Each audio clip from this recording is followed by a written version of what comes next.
Let's throw out some competencies, and I'm going to give a last go at anybody here, and you're just going to throw it out, okay? We're not going to have the hard conversations, but do you have or see any competencies at the executive level that have not been put forth?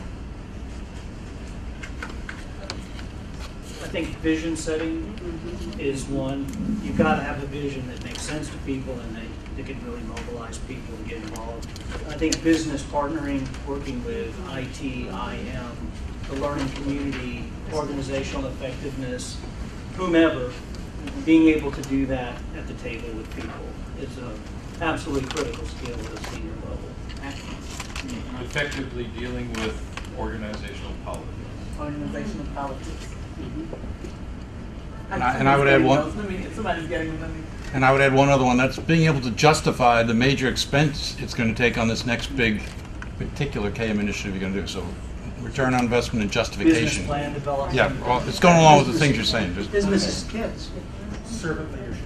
Servant leadership. You got that one? Managing in ambiguous situations. Managing with ambiguity. And ambiguity. Managing ambiguity. Thank you. It's easy at Columbia. Ambiguity. And the problem of continuous inattention. Continuous? Inattention. Oh, inattention. Okay. You touched on it earlier, and I think it is probably the single most important. That is systems perspective. Yes. Absolutely. And you can have that through a degree in systems engineering or through other disciplines. It can be a biologist is a systems thinker. And the key is you've got to have that systems perspective. I like that.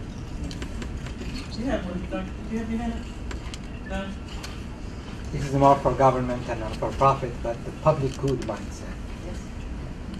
Mindset. I think everybody needs to have that mindset. Public good mindset. And I think this relates. Is it a competency, ethical, integrity, ethical, conflict of interest management? Is that a competency? Or does it just fit into with public good? No. Business principles?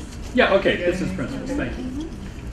Effectively focusing on gaining competitive advantage. That's a very government might question that because it's mission. I teach this stuff for a living. Teaching it for 40 years, management leadership.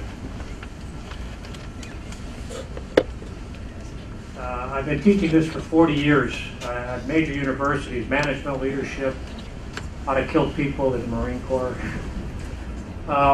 There's two different things we're dealing with here, and I think we're mixing apples and oranges.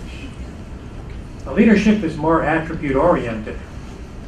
In fact, I follow every Sunday in the New York Times, and they just put a book out on it. They interviewed 70 executives, CEOs, of all sorts, and they came up with 5 attributes that were common amongst all 70. So each one actually had more than 5. The 5, it's almost like In Search of Excellence when they were trying to figure out what is.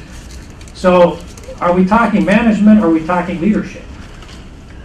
And management is more function-oriented, which plan, organize, resource, and control. So I think we got to be careful when we start talking about competencies, what we're really talking about. Remember my take about knowledge is an asset, it's a raw material. And in fact, I have a systems diagram that integrates all of my systems engineering constructs, all my management constructs to include change and risk management. And again, what is the DNA of KM? And I phrase mine a little different. I call it enterprise because too often, I think one of the largest mistakes in KM is we only organize for the organization. We don't realize that our assets are all around us in our enterprise, which I define as all of our partners and competitors, customers, everything. So I listen to all these competencies, but I'm not sure where to put them all or how to deal with them, except I do agree with the basic notion that good management is what is needed. Good leadership is what is needed, and we don't have that.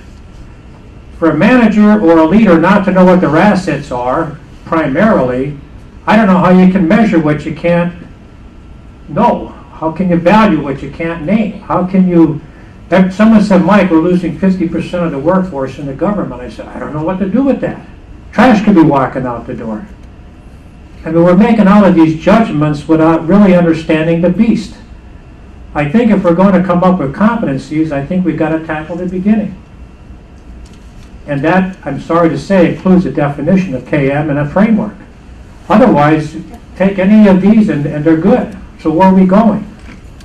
That's my